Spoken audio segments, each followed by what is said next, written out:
ever be a better name for a finisher than Bobby Eaton's Alabama Jam? What are some of the best or worst finisher names you have heard over the years? Oh, good God. Horrible finisher names. I can't tell you from personal experience because all of my names were great. Although, well, the jury was out on the chiropractor crunch. But I forgot about that one. Yeah, I forgot about that one.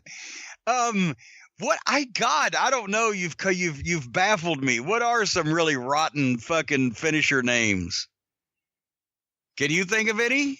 Yeah, pretty much most of the modern WWE ones. Like, you know. Well, see, I don't know any of those. Like, even if you go back a little bit, like the Fame Asser. You know, like okay, all right, like, there you go. Like, what is that? I mean, it's just, and I hate when they take a move that's already established. Like, the Boston Crab is the Boston Crab. Now it's the Walls of Jericho. No, it's the fucking Boston Crab. Like, that pisses me off when they take a move that's already established. And actually, though, I can condone that because anybody as a top guy wants to fucking have their own name of their own move. I can see that. Cause you know, you got to give him a little leeway there, but don't call somebody else, call a different move that you've come up with from somebody else's name. Now that would be bad. Right. In terms of good ones, I like the DDT. I think is always one of the best ones. The Claw, very simple and to the point. But I think that's another good one. What's it? Well, what a really good. The Brainbuster, which you never really get to see used anymore. That was always a great one. But you see, this is when they were actually like named for what they would do. It will bust your brain. But I was always partial to the Vegematic. I thought that that was yours. My favorite of the bunch. Yes, but the Flying Dingbat was one. Actually, when the Road Warriors, when Animal sold and Hawk, let me try that again. When Hawk sold and Animal made a comeback, because they'd switch off every so often. But when Hawk sold and Animal made the comeback, one of Animal's set moves in his comeback was he'd shoot the guy off, he'd hit the ropes, he'd give him a flying shoulder tackle, right? And that was usually the last big thing he was going to do before he fired up with the people, and then you went from there into your finish.